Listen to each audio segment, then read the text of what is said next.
exactement ça. Tu vois aussi, quand tu poses ta question, c'est violent. En fait, elle est sous silence. Elle est sous silence, mais elle est entourée de toutes les personnes qu'elle aime. Mais dans un contexte où, en fait, pour être entourée des personnes qu'elle aime, elle s'enferme dans une souffrance intérieure. C'est ça, Tu vois. c'est ça. Si par exemple, et tout, je vais pas jusque-là, mais c'est lié, tu vois. Fabrice était, enfin, il était entouré de beaucoup de personnes, mais sa carence affective, c'est aussi une souffrance intérieure. Et en soi, il n'y a pas que lui. On est tous atteints de certaines de ces souffrances, hein. Oui, oui, tout à fait. Et tu sais, quand le peuple d'Israël devait se laver de ses péchés, les prêtres, les lévites prenaient un bouc chaque mois. Tu connais un peu? Oui. Ils prenaient un bouc chaque mois et tout le peuple devait poser la main sur le bouc. Ils devaient poser la main sur le bouc pour déposer tous leurs péchés sur l'animal, qui ensuite était relâché dans le désert. Il était relâché dans le désert et c'est comme s'il partait avec le péché de toutes ces personnes. Exact. C'est comme Jésus qui est dans le désert, puis il est sacrifié. Il est sacrifié par les pharisiens, l'agneau immolé, la victime expiatoire, tu vois. On appelait comme ça l'agneau sur lequel on déposait le péché. Et donc, le peuple, c'est toutes les familles qui ont leur bouc, leur agneau donné en sacrifice pour les démons, pour la pérennité du système. Tu vois, le système que tu viens de citer ici, la société, le monde. Et il faut tout le temps, en fait, renouveler les sacrifices tant que le monde subsiste.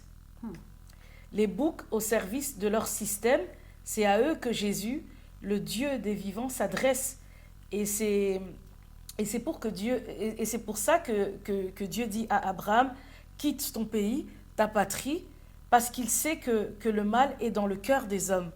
Et quant à la famille, on va prendre Matthieu 12, 46, 50. Mais avant de prendre ça, est-ce que tu comprends que... Est-ce que tu vois l'image? Ils déposent leur péché sur la victime expiatoire. Quand la famille, là, elle est heureuse et tout ça, elle est heureuse pourquoi? Parce que le bouc a pris tous les péchés. Qui a pris... Et, Maintenant, dans et le bouc, c'est la petite fille qui s'est fait abuser, justement. Exact. Ouais. Tu comprends l'image? Ouais, je comprends. Mhm. Totalement. Et donc, on va prendre... ça va? Ouais, ça va. On va prendre Matthieu 12, 46 à 50. Ça va, mais c'est triste quand même. C'est triste, hein? J'ai vu que ça t'a touché. Ouais. Ouais. Donc Matthieu 12, Oui, 46 à 50. à 50, oui. C'est court, hein? Ok.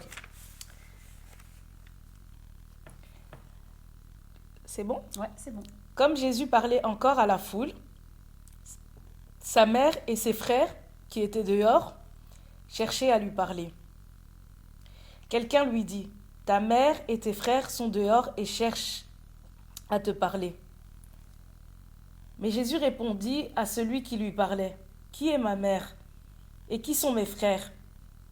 Puis il tendit la main vers ses disciples et dit, voici ma mère et mes frères. En effet, celui qui fait la volonté de mon Père céleste, celui-là est mon frère, ma sœur, ma mère. Avant que je puisse intervenir, est-ce que tu as envie de faire un lien entre ce discours que Jésus avance et la situation de cette famille?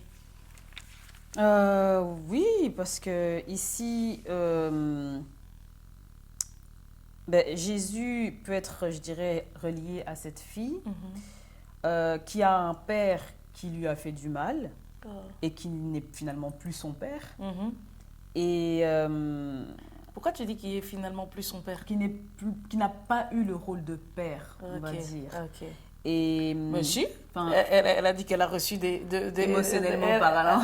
Alors émotionnellement Voilà. parlant, parce qu'elle a dit, hein, Oui, elle a exactement. eu tout ce qu'elle voulait, Ouais. elle a manqué de rien et tout ça. Exactement. Selon elle, elle Non, a eu un père. oui, Elle a eu selon- un père. Selon le côté matériel, besoin, elle a eu un père. Et elle, pour elle, c'est la définition du père. C'est ça. On doit respecter. Hein. Exactement. Mhm.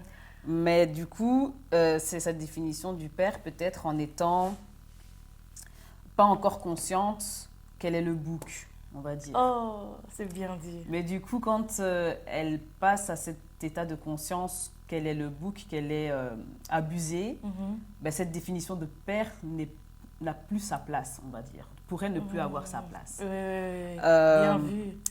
Et du coup, là, elle pourrait dire, ben, mon père, c'est celui qui fait la volonté de mon père, là où son père à elle, qui l'a donné naissance, n'a pas fait la volonté de Dieu, on va dire, le père. Oh, c'est bien dit, Donc, c'est bien voilà, dit. c'est comme ça que je vois les choses. C'est chouette, c'est chouette. Mais en fait, t'as été à l'essentiel, c'est chouette. Et donc, je vais peut-être me répéter dans ce que je vais ajouter. Et c'est très bien dit. Enfin, t'as été loin, c'est bien. Franchement, ça, ouais. Surtout quand tu dis elle n'est pas consciente que c'est le bouc et tout. Et si elle en est, fatalement, il ne sera plus le père. Oui. Donc, je vais aussi reprendre. Alors, du coup, en gros, il y a la famille, les proches, le système, la société, qui sont dans l'arbre de la connaissance du bien et du mal, qui te dévorent en te déposant leurs déchets. Pour être en de bons termes avec les démons qui leur font réussir. Parce qu'en soi, la famille, elle est heureuse. Et vu que ce sont des entités qui possèdent la vie de cette femme, ben, en soi, eux, ils sont en de bons termes avec les démons pour le péril de cet enfant. C'est ça. Tu vois, comme j'expliquais dans les parties, c'est quoi être possédé. Donc, où tu vas vers la famille, les proches, dans l'arbre de vie, comme tu as dit, qui marchent dans la vérité et qui ne sont pas dans l'emprise du mal, du faire pour réussir. Ou pour trouver leur bonheur, il faut les boucs en souffrance. Les boucs en souffrance. Le père est père, comme j'avais dit, grâce à la souffrance dans le silence de cette femme. Ouais. Et c'est ça le contraste tacite, c'est son silence.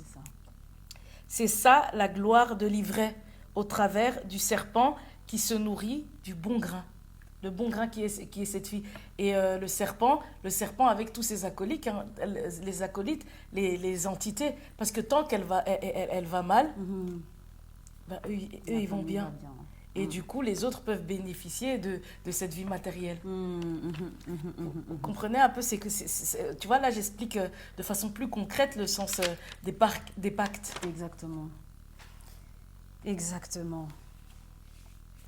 En soi, la vie spirituelle, le bonheur intérieur, c'est renoncer au bien extérieur et dénoncer pour se détacher de l'illusion familiale. Comme tu as déjà exposé les fondements phares ici, du coup, la conclusion est dans un but de détachement pour aller vers les personnes qui font la volonté du Dieu vivant, alors.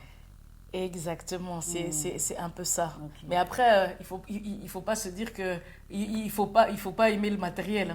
Oui, tout à fait. On en a besoin. Exactement. On en a besoin. On a vu les besoins primaires, tertiaires, secondaires, mais comme j'ai dit, il faut les utiliser de manière à ce qu'on ne soit pas pris dedans. C'est comme si, en fait, on dit l'âme est prise dans le fer, mais il faudrait que, en fait, mon âme ne soit pas contrôlée, dépendant du matériel. C'est un peu comme les enfants qui sont dépendants des écrans. En fait, il faut en fait, il y a une phrase souvent qui dit l'esprit domine la matière. Tu vois, tu dois être au-dessus de toute cette réalité. Il ne faut pas que si cette réalité te soit retirée, tu puisses ne pas t'en sortir. Bien sûr. Tu vois. Donc, comme tu m'as posé la question, effectivement, oui. C'est renoncer afin de créer des conditions extérieures saines, pas dans la dette, pas dans la dette, ni dans l'emprise. Israël veut retourner dans un état d'emprise, de souffrance, pour pouvoir se nourrir. Tu te rends compte ? Oui, c'est ça. Alors qu'on les flagellait, ils devaient construire les pyramides juste pour manger, tu veux retourner. Tu vois le poids et la mesure. Exactement. Et tu vois comment la réflexion intérieure est extrêmement pauvre. Et cette femme reste dans un état d'emprise, de souffrance, car elle se sent redevable des bienfaits reçus. C'est ça aussi la loyauté invisible, tu vois. Elle se réduit en fait au fait, elle a bien mangé, elle n'a jamais manqué de rien matériellement. Tu vois comment elle est aussi prise. Exact.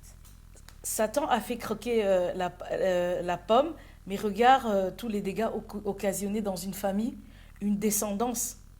La richesse, comme j'ai dit, elle n'est pas mauvaise, mais on comprend que dans le monde, elle est liée à la souffrance des êtres humains, de certains êtres humains. L'alliance avec les démons, la cohabitation. Les fondements phares, c'est la présence de ces esprits impurs chez moi dans la rivalité, la polygamie, les non-dits, l'inceste, tu vois. Ouais, je vois. Les fondements phares. Mon père qui s'enrichit a certainement créé une dette sur plusieurs générations. Plusieurs générations. Et c'est ça aussi que je vais montrer sur plusieurs générations et que j'ai aussi décrit à plusieurs reprises, la dette qu'il a créée. Et ces esprits qui se manifestent par ceux qui payent pour que les esprits ne s'en prennent pas à toute la famille. C'est les boucs comme la femme, comme j'avais donné l'exemple comme Fabrice, et un peu moi qui a tout perdu, et à qui on dit tu te souviens quand une de mes sœurs me téléphone pour me dire, elle me dit oui mais il faut arrêter tes vidéos parce que tu as pensé à ceux qui étaient mariés et tout ça, tu vois, on me demande de me taire pour préserver le mariage. C'est fort. Oh, waouh. Oh là Mais là. Oui, c'est juste. Tu vois, c'est des violences. Ouais, on me demande de me taire pour préserver le mariage, les enfants des autres. Ne pas éteindre leur bonheur. Oui. En fait, c'est ne pas éteindre leur bonheur parce qu'elle part du principe, mais toi, tu es déjà éteint. Tu es déjà le bouc expiatoire. Ouais. Mon frère aussi qui est malade, tu vois. Ouais. Et tu te souviens, à un moment, l'oncle de Fabrice qui se plaint par rapport au fait que j'ai rendu la dot. Il se plaint à un moment où Fabrice est déjà décédé. Il est décédé, mais une personne qui vient se plaindre. C'est une personne qui vient se plaindre par rapport à une dot alors que la personne est décédée. Donc, moi, je vais plus loin, je réfléchis plus loin. C'est un peu l'oncle qui ne peut pas aller au festin. Tu te souviens? Il y a certains qui ne viennent pas au festin parce qu'ils disent « je dois m'occuper de mes bœufs, j'ai mon mariage à préparer ». Il décline l'invitation. Donc lui, il ne va pas se présenter au festin. Tu sais pourquoi? Parce qu'en même temps, il se fâche sur moi avec la chance de son neveu. Parce que si il réclame sa dot alors que la personne est morte, c'est qu'en fait, il veut se servir de son mariage pour le réutiliser. Tu vois. C'est pour ça en soi qu'il se fâche contre moi. Parce qu'en fait, en remettant, moi je suppose qu'il ne peut plus utiliser. Tu vois. Et une famille, c'est un arbre qui représente, comme j'ai dit, le bien et le mal. Donc, les bons et les mauvais membres, l'ivraie et le bon grain, dans une même famille. Je vois. Et moi, je pense que dans ce témoignage, l'heure est à la séparation. Ce n'est pas un crime que de vouloir être heureuse en soi. Tout à fait. C'est la moindre des choses. Et libre de l'intérieur. Là où on me demandait certaines choses pour que je sers de bouc. Hein. C'est ça. Alors, le monde, c'est plusieurs familles. Bon et mauvais grain, sous la domination du mal, du serpent donc, qui constitue une société. Et le but serait de séparer les bons des mauvais, peu importe les liens qui s'y rattachent alors. Malheureusement, si les mauvais veulent se maintenir dans le mal et que les victimes veulent se libérer, la séparation est le seul moyen. Et j'aime bien de dire ça parce que, tu vois, tout à l'heure, tu expliquais, quand tu as fait le grand récapitulatif, c'est possible aussi que si cette femme sort du silence, que la famille soit soutenante. Hein. On peut imaginer que le papa commence un travail sur lui et que la famille, en fait, se soutienne ou il fasse un travail sur lui et que peut-être la mère et les enfants choisissent de quitter cet homme. C'est possible aussi, tu vois. Et c'est possible que quand elle brise le silence, que toute la famille soit sauvée. Si à partir du moment où le papa veut bien faire un travail sur lui. Oui. Effectivement. Ça peut être aussi une bonne chose. Mais si on est dans un contexte où les gens veulent rester mauvais, ils veulent rester mauvais pendant que les autres sont en souffrance, ça va pas. Et comme je disais, le monde se définit bien comme tel. Le bien et le mal en un seul arbre. Et pour revenir à l'arbre de vie, lisons ce passage de Matthieu 13, 46 à 50. Quand tu l'as, tu peux me dire. Matthieu 13, 46 à 50. Ok. Regarde. Lorsqu'il a trouvé une perle de grande valeur, il est allé vendre tout ce qu'il possédait et l'a acheté. T'as vu? Il a vendu tout ce qu'il possédait et a acheté cette perle de grande valeur. Et moi, qu'est-ce que ça t'évoque, ça? Il a vendu la perle de... Attends. Il a vendu tout ce qu'il possédait.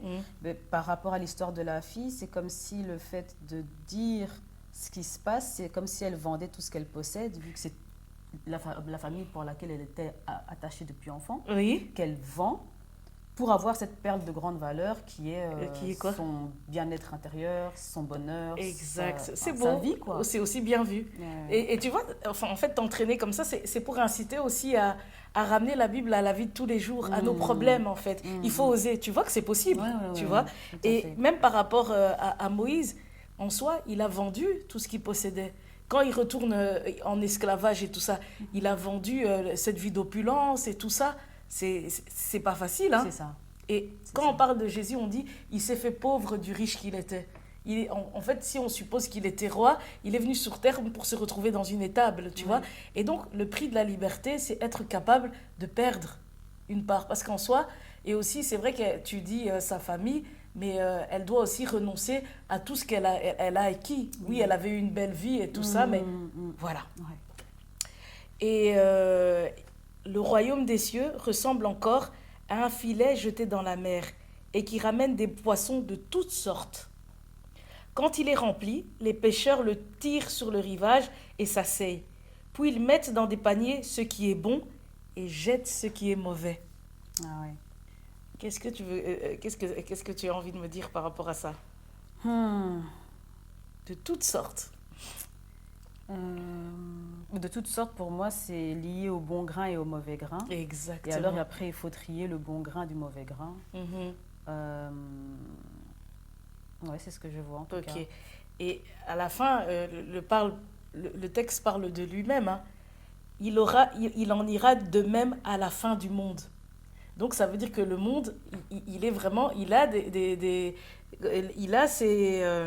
comment dire, ces poissons de toutes sortes, tu vois. Il a ces poissons de toutes sortes. Et tu te souviens, je parlais aussi du poisson dans l'eau. J'ai tout souvent utilisé, quand je disais Job était un poisson et que moi aussi j'étais un poisson et qu'il faut sortir de l'eau, l'image du poisson, tu vois. Et donc, au départ, on voit bien l'arbre de la connaissance du bien et du mal, des poissons de toutes sortes, tu vois. Et regarde ce qu'il dit au 49. Il en ira de même à la fin du monde. Les anges viendront séparer les méchants d'avec les justes et les jetteront dans la fournaise de feu où il y aura des pleurs et des grincements de dents. En soi, on voit cette parole comme grave. Mais qu'est-ce que tu peux comprendre dedans?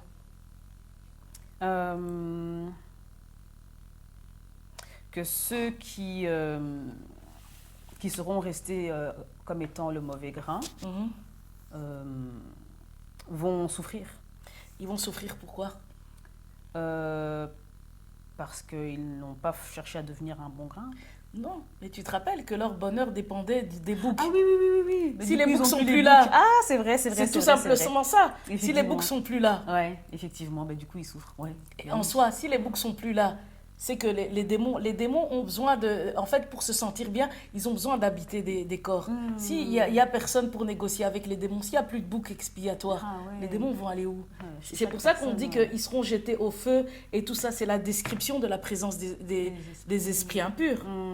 Tu vois? Parce qu'avant, ces esprits impurs, c'est ceux qui sont dans la loyauté, dans cet amour où ils ont appris à s'oublier, à se sacrifier. Mais si Dieu vient retirer ces justes-là... Ouais, je vois. Ce sont donc les mauvais grains qui devront subir eux-mêmes ouais, voilà. tous les Et désagréments. plus moyen de négocier, vous allez négocier quoi? Ouais. Il n'y a personne plus personne. qui veut se faire, qui veut jouer les réceptacles ou les récipients. Donc les démons, ils ne voudront pas retourner dans les lieux arides. Ils vont dire, je t'habite. C'est ça. C'est ça, c'est ça. Et donc, pour reprendre, en soi, la séparation aussi est liée au respect du choix de chacun. En soi, s'ils se retrouvent dans cette situation, c'est eux qui l'ont choisi. Hein. Oui, tout à fait. Parce que comme tu dis dans l'exemple de la fille, elle peut dénoncer ce qui ne va pas, mais chacun a le choix de choisir de faire un travail sur soi et d'être sauvé, ou alors de rester dans la même position et de rester dans la position du et d'être mauvais grain. jeté, voilà, voilà.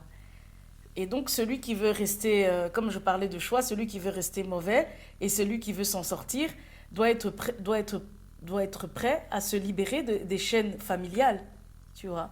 Et je sais que personne ne peut radicalement, en cours de route, changer le regard, la vision qu'il a longtemps portée sur sa famille. C'est dur, mais c'est son bonheur contre le bonheur familial. Les personnes qui servent de bouc, ils sont dans ce dilemme. C'est ça. Ben, c'est mon cas un peu, hein, quand je fais ce témoignage. C'est comme si je sors tout ce qu'on m'a déposé pendant le deuil aussi. C'est comme si j'ai joué les victimes expiatoires. Et je l'ai dit, hein, je me suis ressentie comme vide, comme ça, en souffrance, tu vois. Et donc, il faut savoir que la famille ne se soucie pas d'elle, dans le fond. Exact. Parce qu'en continuant à être heureuse, qui prête attention à son malheur? Non, personne. Sauf si, comme je disais, on s'inscrit dans son malheur.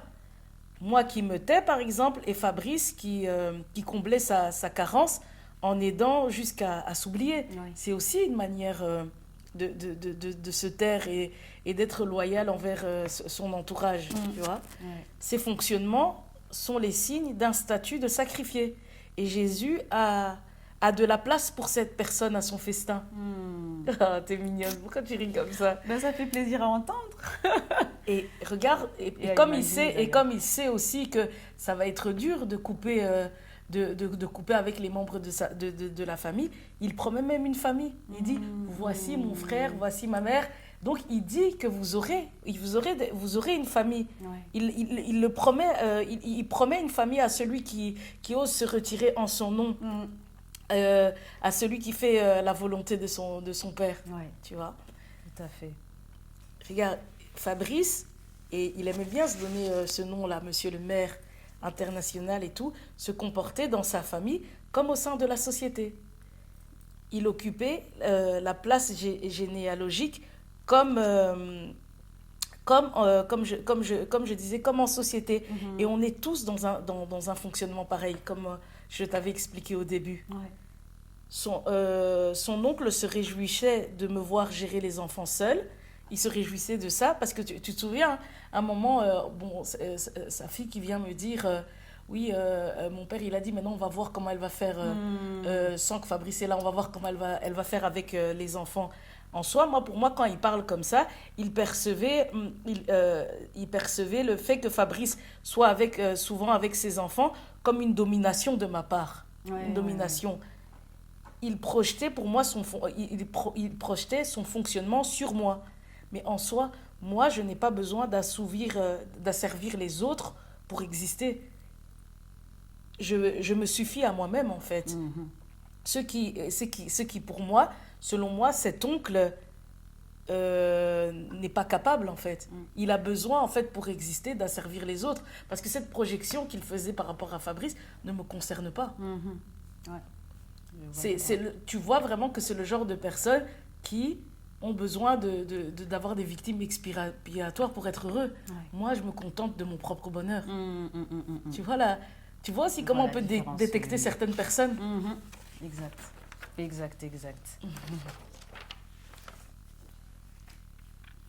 Alors, ce témoignage est adressé aux victimes du pacte familial, ceux qui, par ricochet, deviennent des victimes sociétales au service de tous. Exactement. Mais pour entendre et comprendre ton témoignage, il faudrait que ces victimes se sachent pauvres, estropiées, aveugles. se regarder en tant que victime malade alors.